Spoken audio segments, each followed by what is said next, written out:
new project in Visual Studio 2010. As seen in the previous lecture, just click on File menu, select New, click on Projects, then just check it out in Install Templates. Visual C# is selected and click on Console Application. If you want to set the location, then just set the location using the Browse button and all these stuffs, and just click on OK. Now it creates the project for you.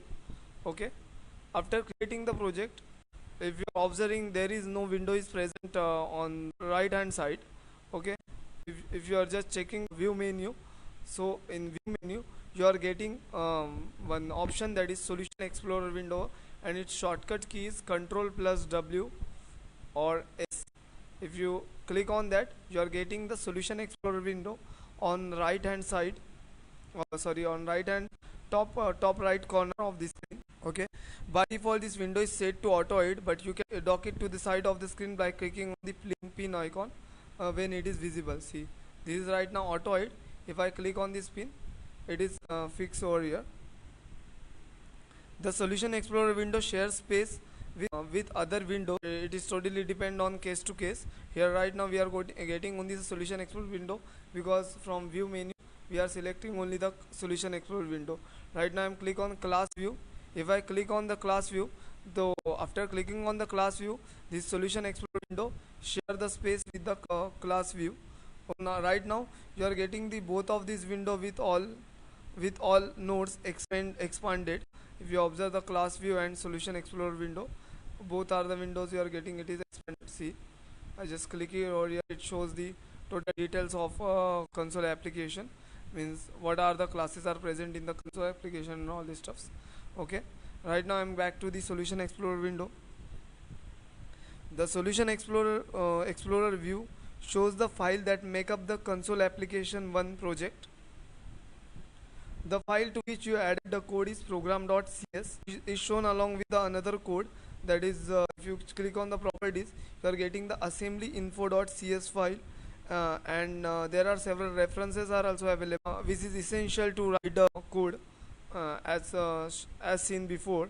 Like, yes, this system namespace is important for console.writeLine and console.readLine. So this system namespace contains the class console like this. But right now you don't have to worry about the assembly.info file for the moment. It contains the extra information. Basically it contains the extra information about your project that doesn't concern yet. You can use this window to change what code is displayed in the main window. Okay, main window, by double clicking on .cs file like this.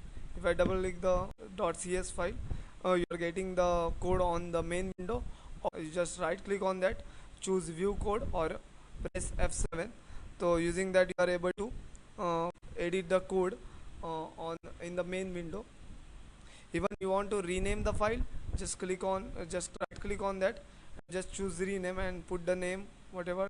Like if I want to give the name to the file that my first code, so it automatically renames your file. Now after renaming the file, it is asking the confirmation you are renaming the file. Will you like to perform a rename in this project of all references to the code element? Just say yes.